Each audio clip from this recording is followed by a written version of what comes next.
بيقول المثل مجنون يحكي وعاقل يسمع. حديث لإلك بشار الأسد من جديد، حديث لإلك. والعناصر الأمنية أو الأقسام الإلكترونية اللي عندك، جيش إلكتروني، مراقبات للتليفونات، للخطوط، للسوشيال ميديا، يلي عم يراقبوا كل شيء وعم يراقبوا وعم يشوفوا كل شيء. يا أخي أنا بترجاكم وقبل جباهكم، حدا منكم لأي سبب ولأي غاية يوصل له هالفيديو هذا من بعد إذنكم، ولو كان طويل شوي، بتوقع يكون الفيديو طويل شوي، بس من باب المراقبة يقولوا له مثلا حدا يوصل له إنه شوف هذا العكروت شو عم يحكي، شوف شو عم يقول عنك. فبشار الأسد الحديث لك مرة ثانية. يقول المثل مجنون يحكي وعاقل يسمع. اسمع هالسالفة. أنا أب مثلي مثلك وعندي أولاد مثلي مثلك.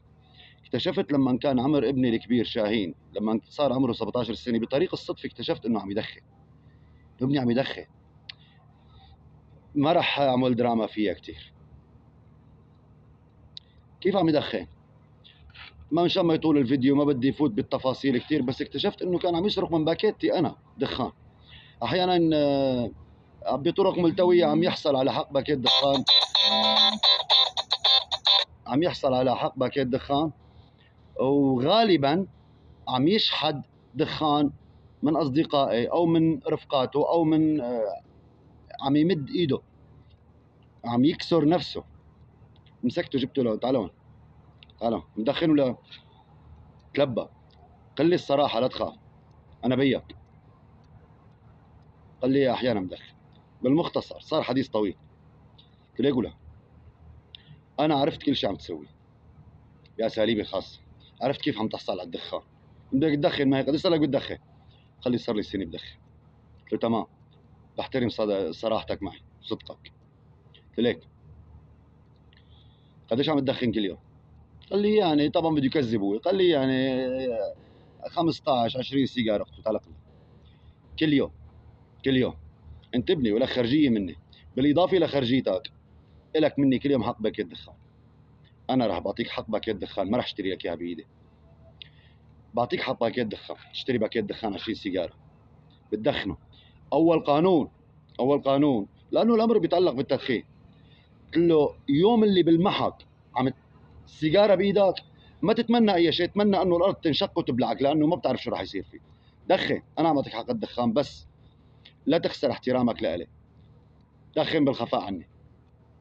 ثاني قانون، يوم اللي بيسمع او بعلم انك مادد ايدك وسارق من باكيتي سرقه، او سارق من جيبتي حق باكيت، حسابك عسير. الحساب الاعسر يوم اللي بيسمع انك مادد ايدك لغريب او لصديق او لمين من كان غيري انا، يعطيك حق باكيت دخان. كونك اسا مانك عم تشتغل ومانك عم تنتج حق باكيت دخانك، بس صرت تشتغل وبس صرت طلع باكيت دخانك، حل عن قفاية، جيب باكيت دخانك لحالك. لكن الثلاث قوانين لا تنساهم. ليش؟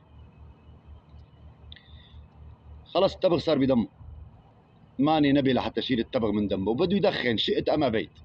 زلمه بده يدخن بكيفي بلا كيفي غصبا عني بده يدخن.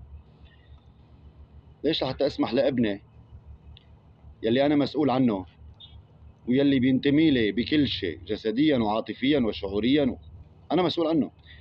ليش؟ لحتى اكون اسمح له يكسر نفسه للغريب، ينزل للغريب ليحصل على سيجاره او ليحصل على باكيت دخان. هيك بده يحصل عليها بإرادتي، غصبا عني، من وراء ظهري، بكيفي ما بكيفي، سرقة، نصب، احتيال، بده يحصل عليها.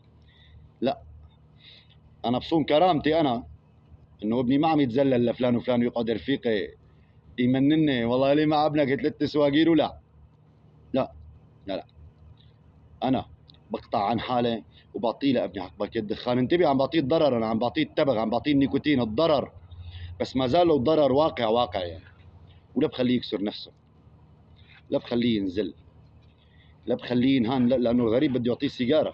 تمام، بعد فتره من الزمن انا ما بعرف شو راح يعطيه سيجاره، شو فيها، شو في بقلبها، لانه الغريب هذا ما ابنه، ما راح يخاف عليه مثلي.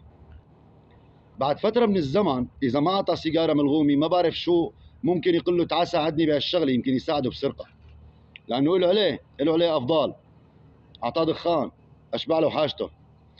الاسوء من هيك انه يستغلوا لابني اسوء استغلال، كله كرمال شو؟ كرمال انفواني انا. ابني ما بيدخن، ممنوع تدخن. شو لب الخرندعي؟ لا، تعال هون يا ابني، بدك تدخن؟ مو على عيني ولا على راسي، بس مني انا بتاخذ باكيت الدخان، مو من الغريب، مو من الغريب. اسمع يا بشار الاسد، حطيت ايدك على الكتاب المقدس، على القرآن، واقسمت اليمين الرئاسي، اليمين المقدس، على انك تصون سوريا ارضا وشعبا وتصون وحدتها.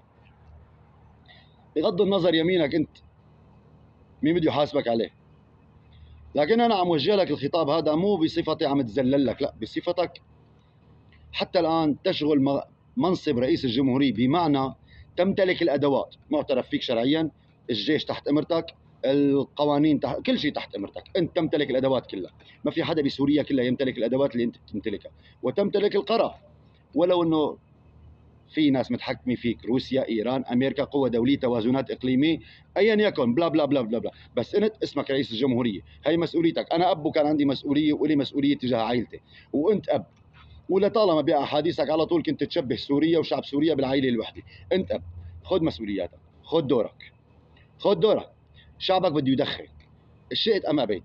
شعب سوريا مو شعبك، شعب سوريا بده يدخن شئت ام ابيت، من وراء ظهرك او قدام عينك، غصبا عنك وجكره، هو طالع عن طوعك او برضاك، وانت عم تعطيه حق باكيت الدخان.